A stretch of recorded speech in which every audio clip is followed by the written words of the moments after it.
The four top racers here in the training runs have been Bill Johnson of the United States, Zurbriggen and Mueller of Switzerland, and Helmut Hofleiner of Austria. So those are the guys probably to look for. I tell you, this is a real trick. Wearing number 1. He is the leader in World Cup downhill points with 92, the only double winner, and he is a big, strong dude, Bob. He's got those legs like Earl Campbell. Well, he's been probably the most consistent downhiller on the World Cup circuit so far, but he hasn't been very good in training here. 21st the first day, and then a little bit better in the last run. But we can see it come off of this big right-hand turn, Frank. This is, I think, the most important turn of all, because if you don't carry speed off of this for the long flat, which he's approaching right now, you're really going to lose a lot of speed. Now, we can see him coming into the midway station behind him, and this flat is very important. You can see him come down through here. See those strong legs that he has to hold. He's raising up just a little bit higher probably than he should right here. Also, we can see his skis slide a little bit. You've got to be careful because you can lose a lot of time in these turns. We're looking at Urs Raber of Switzerland. He's 25 years old and the strongest member perhaps of that strong Swiss team. He was 7th in the pre-Olympics that were run here last year, Bob. Okay, here we can see him now really trying to stay low in his tuck. But you can't stay so low, though, that you sacrifice and tighten up a little bit for those turns. People talk about this course not being as tough as, say, the Hahnenkamm or the Lappenhorn, but they've been averaging a little over 63 miles per hour in the 3 previous training runs. Well, this is what they call a glider's course. This is the kind of a course that the guys who are really fast on their skis will do well. That means it can really let those skis run, not fight, not edge to. Bump time now. 2 bumps on the bottom of this course, and they can really throw a race.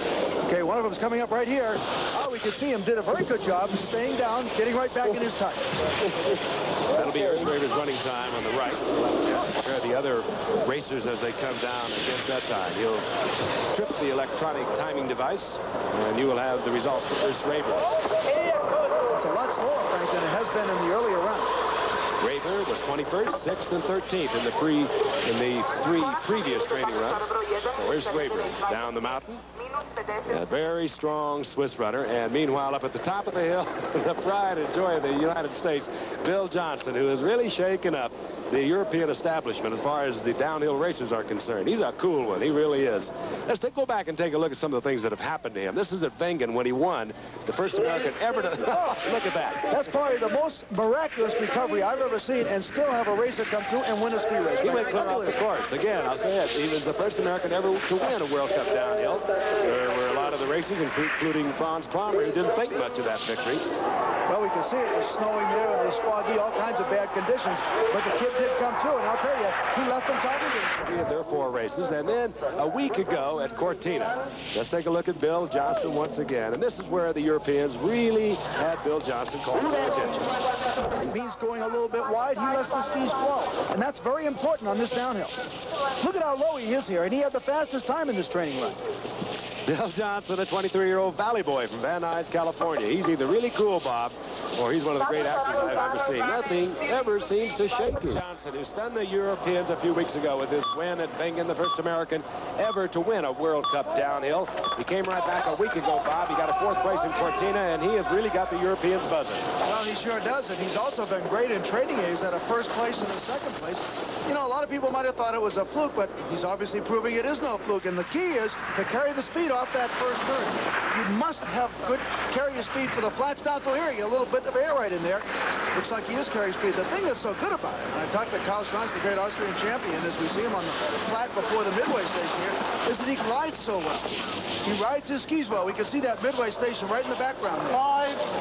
He was criticized by some of the Europeans as being a flash in the pan after Wengen, but they know that he isn't now, even though they say technically, Bob, he's not that good. Well, he's no flash in the pan. The thing that he has got to do is not make mistakes on the turns. He's a little bit weak on the turns. He's great on the straights, great on the flats. If he can get through the turns in the race here, he's going to do very well. We're watching Bill Johnson from Van Nuys, California. A colorful young man. He was a forerunner at Lake Placid. And what a thrill it must be now to race against racers he has read about, heard about, and not only race against them, he's been beating them consistently. Might mention also, Frank, that the course here today is a little over 3 seconds slower than it has been in the training runs earlier this week because of all the new snow. It's going to get much faster for the event tomorrow. Bill Johnson, the winner of the Europa Cup Last year, the junior circuit, if you would call it that, in Europe, he went 3 of the 4 downhills, finished second in the others. Oh, And Frankie's carrying a lot of speed down through the bottom. We can see the air that he got off that bump. This next one should really tell you the story even more, but doing a very good job staying in his downhill position and getting right back on the ground. That's Johnson's time running on the right. That's the best time that we've had thus far on the left. That of Anton Steiner, and Johnson moves into second place. Combined with slalom, giant slalom, and downhill here. The thing that's amazing about him, though, is that last summer he didn't even train downhill with the Swiss team. He just trained slalom and giant slalom. And here he is. He's come on strong, and he's made this Swiss team. There are so many good Swiss downhills. That by itself is amazing. Frank, he got twisted in the air right now. Something you don't want to do when you're going that fast. He had a 4th place in the downhill at Kitzbühel, so we know that he can run good downhill. Well, he's very good in the turns, as it would be by the fact that he is such a good giant slalom skier, but this is really not the kind of downhill that favors that kind of skier, so I'm surprised that he's been that good. And one would suspect that the United States Billy Johnson will be looking over his shoulder at this point tomorrow. Way off of the line right there. He got a little twisted in that one again. He's having kind of a rough run down through here. He's done it all this year. He's had a 4th in a slalom. He's had a 2nd and a 3rd in the giant slalom. 1 a super giant. Val Gardena was 2nd at Garmisch. You know, it's amazing, Frank. Here I say he's great in the turns, and that's where he's had some trouble so far. 21-year-old youngster. You may notice down here the importance in a flatter hill like this of keeping your weight on both skis as opposed to getting all the way on that downhill ski. That means you don't edge quite as much.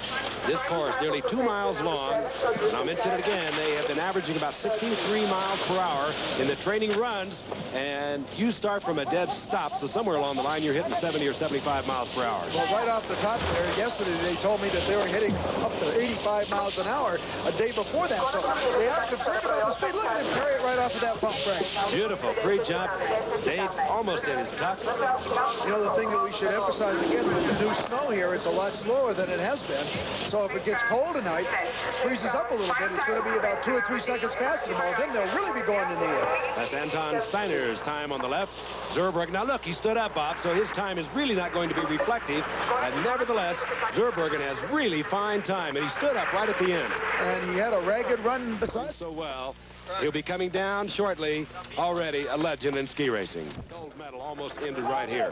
Well, it was a pretty bad fall, as we're going to see coming up here, Frank. Talking to him a little bit afterwards, he said, you know, I just got careful. Lost my concentration. It was a tough fall. You saw it right there. He caught a rut with his right ski. He was wearing number 15. There's no injury. Watch here. Well, we can see him coming down here. He's in pretty good shape right in this particular spot. We can also see those ruts made by previous ski racers. Coming down here, everything is in good shape. And then all of a sudden, that outside ski drifts just a little bit, and he splits. Look how athletic he is, though, Bob. He knew he was dead right here. And he put that head down and go into a roll. If he didn't do that, well, you hate to think what might have happened. Well, I'll tell you, I hate to see a racer fall. Starthouse Franz Klammer, gold medalist in '76, a winner a few weeks ago. We watched him in Kitzbühel, Austria, before a delirious crowd of some 50,000. He is indeed a legend. Bobby's on the course. Well, Frank, Klammer's not been particularly happy here. He doesn't feel that this downhill is that much to his liking. He also had a very bad fall in training just a couple of days ago. Look at how low, though, he's getting in his tuck to try to carry all the speed he can off the top part of the course. Very important to be able to do that in this downhill, because it's a long flat right after that top turn. Here we're seeing him now on the flat. The man who likes the tougher courses, in the 3 tough courses at Garmisch, at Laux, at Kitzbühel. He was in that top 10 finish there. He finished in the top 3, as a matter of fact. Well, I think the thing that we got to remember about Klammer is that the best he's had this week is a tie for 11. And, you know, he'd like to have a good run here today to just make sure his skis are running well. Look at him, a little bit ratty in the turn. That's right where he fell in training a couple of days ago, Frank. And those ruts are in there again with the soft snow. It's Klammer, who fell when he came down 15th, now wearing the 14th number. So he is still faced with those ruts. There he's coming down to now. This course is probably not a great course. Well, now he is through the carousel turn. It's important not to make a mistake through there. He carried the speed pretty well. Look at him get behind a little bit. Klammer doesn't like the bumps that are coming up. He told me last year before the downhill is the first time he'd ever been scared before a downhill race. The second one yet to come. And he has that characteristic wild, flailing style that just attracts so many people to him. Oh, he was perfect in that bump. Handled that well. Palmer's running time on the right on this, the final training day. Anton Steiner, Bill Johnson, and Zurbriggen have better times. You'll see the time of Anton Steiner come up on the left. There it is. That's the best training time thus far here today in the final training run. As you can see, Palmer is well back. He started 14th, and he has the 13th time.